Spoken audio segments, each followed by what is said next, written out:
guys, it's Quana back again with another review. Hope you guys are doing awesome.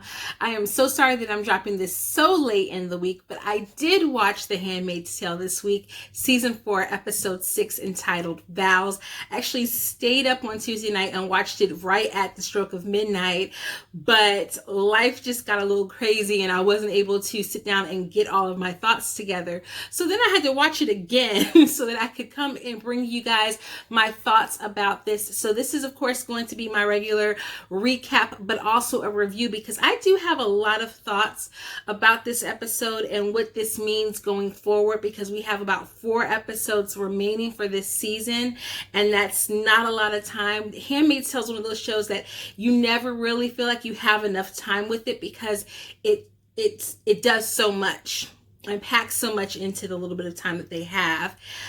But I have thoughts and also some questions that I've been seeing once again online that I want to answer, that hopefully will help you guys kind of like understand what's happening in the show. So before we get started, do me a favor and hit the subscribe button. We're trying to grow over here. We're almost at 150 subscribers. So thank you to all of you who've been joining me each week, whether it's with The Handmaid's Tale, whether it's with This Is Us, or for my movie reviews. I really, really, truly appreciate it. All right, so let's just go ahead and get into this week's episode. Of course, where we left off last week, and spoilers for season 4, I feel like I have to say that every week, even though you're here obviously for thoughts and for a recap. But this episode is kind of monumental in the whole The Handmaid's Tale universe, because we're finally seeing June make it to Canada. And this is definitely a moment that I don't think anybody expected to happen before the series finale. And yet we're getting this, and it's not even this season finale, guys. That's pretty big. But last week's episode, we saw June and Janine, and they were headed off to try and, head towards the front lines in Chicago. They wanted to make a difference. Ultimately, we know that with June, she really has made that vow to herself to bring down Gilead, to make them pay for all of the things that they've done, all of the ills that they've done to the women and children of America. And so as we are traveling with them through the city, there's an explosion. We saw last week's episode that the commission of commanders had decided that Nick's team, or his squad that was going to be going into Chicago, that they were going to bomb the city, but then they were going to allow humanitarian aid to come in. His rationale for doing this is, and going along with it, is he can't really get out of it. He can't talk them out of it. But what he can do is he can help them to do this so that humanitarian aid can come in and potentially save June. And ironically, or, not so much, but June ends up being saved. We don't know where Janine is. We don't know what happened in that bombing, if she was buried underneath rubble, if she ended up getting caught by someone. We have no idea. So we don't know if Janine is going to be stuck in Gilead, or is she going to be sent back to the colonies? What's happening with Janine? We don't know. But when June comes to, we hear a voice calling her name, and we turn, and it was not a montage, people. It was real. It was Moira. And so this is one of the reunions we've been waiting to see, because they've not been together since Moira managed to escape from the Jezebels back in season 1. And she ended up with Luke. And if you haven't had a chance to go back and watch that episode, I rewatched that episode before season 4 started. And that is one of the most endearing moments of this show, is when Luke shows up to claim Moira because she's his family. And I watched it again, and it still broke my heart. I still cried. And so here we have Moira and June together again. But it's a bittersweet moment, because we know that June hasn't managed to save Hannah. We don't know where Janine is. And even though she's done so much to help rescue those children, those 86 children from Gilead, she's also done a lot of things that have led people to their deaths. And so in that moment where she is going through the fact that she has a head injury and she's disoriented. She's not sure what's real, what's not, but she wants to stay. And Moira literally has to continually fight with her to go and get help, to go with her, because she wants to stay to go look for Hannah. Eventually, they make it back to where the tents are set up, but they have to leave because there's going to be another attack. And so we see that Una is there. Una is Moira's girlfriend that she's met back in Canada. And Una is like, oh, I'm so great. It's so wonderful that you found your friend, but we can't do anything for her. We can't take her, because if we take her, she's public enemy number one, and that might shut down our whole humanitarian operation that we have. Well, Moira is not going to let her BFF go that easily. You know, she would have to, that's a lot of weight. She would have to herself explain to Luke that she saw June, that she had the opportunity to save June, and that she didn't. And she can't go back to him and say that. And so she sneaks her onto their boat, and they head toward Canada. They're heading across Lake Michigan back into Canada. And ultimately, she realizes, or they find out, that Gilead is going to be searching the boat before they leave Gilead waters. Because remember, this is no longer America. And so, I'm going to have to, she realizes, I'm going to have to tell Una, because I don't know how we get out of this situation. She tells Una, and Una alerts the rest of the crew. And they kind of come to a consensus that, it's not a good idea for them to take June. And then June sacrifices herself and says, you know what? Turn me in, throw me overboard. It's okay. It's my one life is not worth everyone else's. And this is a pivotal moment in the show, because for fans who've been watching this show for a while, there are times that June's actions are extremely, extremely, extremely selfish and put others at risk. Ultimately, we know that June's main goal is to save Hannah, but let's face it, along the way, it has been to save other handmaids. It has been to do good for her friends. We've seen her try to save Janine again and again and again. We've seen her try to save Moira. We've seen her try to help Emily. So she is a kind-hearted person, but her actions sometimes come across as extremely selfish. And here's a moment where we get to see that it's not that she desires or she's completely willing to risk the life of innocence in order to save her own self or to save her child.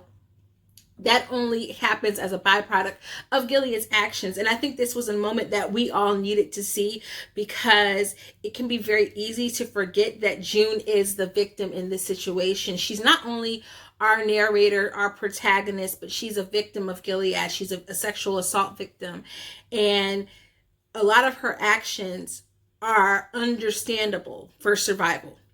Anyhow, ultimately, Una can't do that. And so she has her printed off a fake identification. I think the name was Rachel, and they managed to escape the checkpoint. But ultimately, this is going to dissolve Moira and Una's relationship. Una can't trust her. The humanitarian mission will be shut down. She'll have to tell her, her superiors what's happened, and likely she won't be involved in anything else like this again, because this has risked their entire operations. And if someone looks back at a picture of June and remembers what June looks like, or sees her on television, they will know that this happened at this moment, and they won't let them back in. So it has put this whole entire operation at risk, which means all of those people that were left in Chicago are gonna be still in Chicago, stuck without aid and without help. They managed to land in Canada safe and sound, and June is finally reunited with Luke. This is really the reunion we've been waiting for. But let's talk about the flashbacks for just a moment, because the flashbacks of this episode have been giving us the understanding, or a little bit more context about the relationship between June and Moira. June and Moira were best friends. They were college buddies. They lived together, and June moves out upon getting ready to marry Luke. We see them struggle over things that are important in their relationship. What's Getting Left Behind, we see that Moira's not team Luke and June in terms of the marriage. Now, again, this is a much earlier flashback than ones we've seen, because we have seen flashbacks of Moira and Luke having a good time together, her being like one of the family, her being there for Hannah when Hannah was born. So we know that ultimately she is approving of Luke in some way, shape, or form. She's supportive of their relationship. But this is the very early days. And she remembers that Luke is a divorcee. He's divorced his wife in order to be with June. And what is it in him that will prove that he's worth all of this sacrifice? What is it that is in him that will prove that he'll manage to stay with her and to fight along with her and to be there for her? The other part of this is June is thinking about the vows that they're going to be writing for each other and what is in those, the promise. Vows are promises that you're making of commitment. And we find out that the real fear that she has, aside from the fact that Hannah is her daughter, her flesh and blood and her child, and she wants to save her, it's also she's worried about the disappointment that she'll bring to Luke because she can't find her, right? They reunited. She breaks down crying and saying that she's sorry she couldn't save her. She really tried her best. And he is, of course, being supportive. He's a lot stronger than she thinks. And he is proven committed to her, despite the fact that he's well aware that she has had a consensually sexual, somewhat relationship with Luke. We're going to talk about that in just a second. And had another kid. He's there for her. He's all in, and he's not letting her go anytime soon. But I will say that as necessary as that scene was, and I might have been a little upset if we didn't get it at the end of this episode, I actually would have been a little bit more okay if they had made the whole episode, flashbacks and all, solely about her friendship and relationship with Moira. Even if there was like a situation that they could have shown us where we see them bonding together, aside from all of the Gilead stuff, but something outside of all of that, I would have liked to have spent more time about their relationship, because I think that was very necessary, this sisterhood that they have and what they mean to each other and what June represents for Moira, because let's face it, she has been like going hard for June this whole time.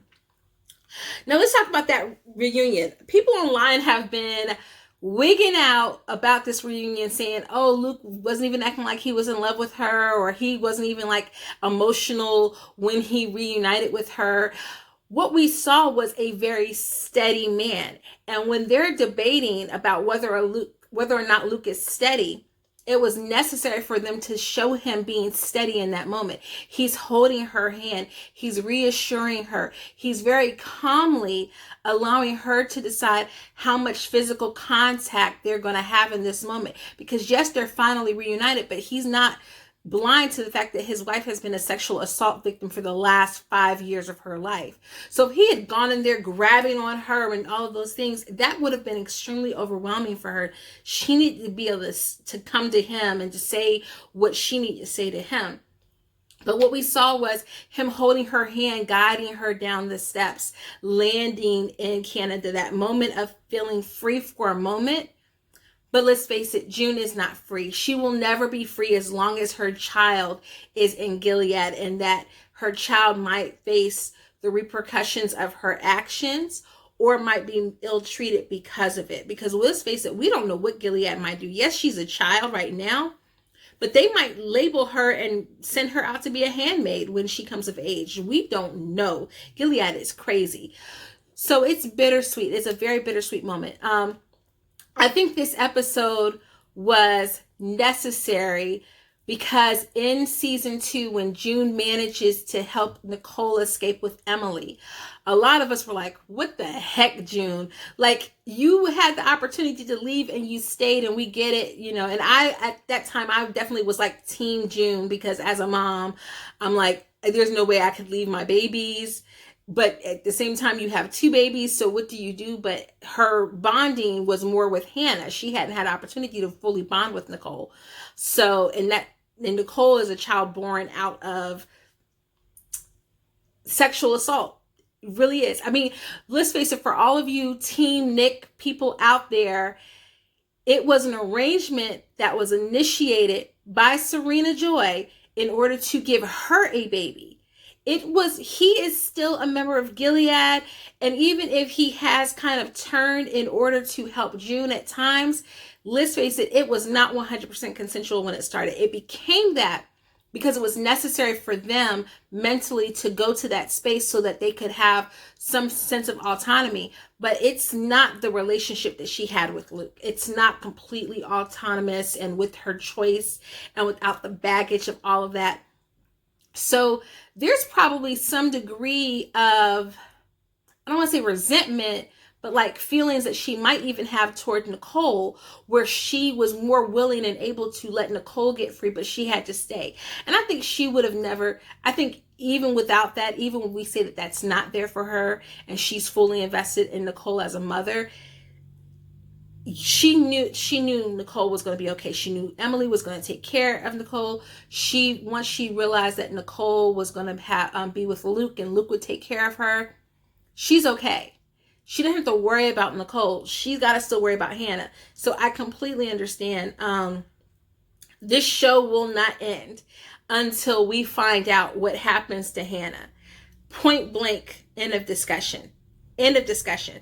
And I think if next season is the last season, potentially, I don't know that they've said that, but potentially, I think even if June doesn't live, I think we will still find out, for the sake of the audience, what happened to Nicole. I do not think that they're going to leave us without knowing what happens to Nicole, because there's too many instances where they have shown other women. They've shown Emily in the colonies with Janine, and so we don't need June for our POV.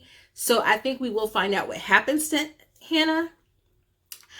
I would bargain that Hannah will eventually get free, even if June ends up being recaptured, even if they send her back in order to maintain peace.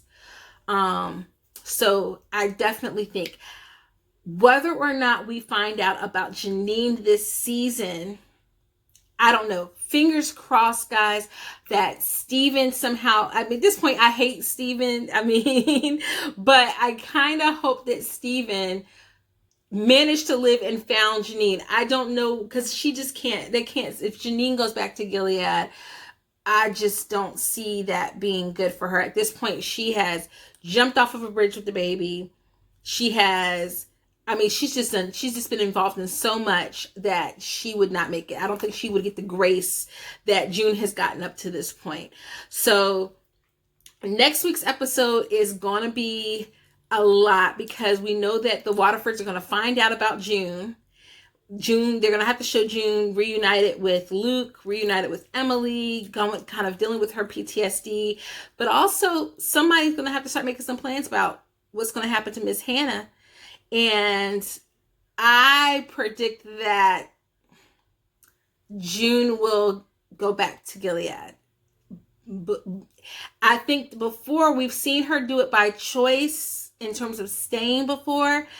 I would go so far as to say she might not even go back by choice at this point. I don't know. It's going to be crazy, guys.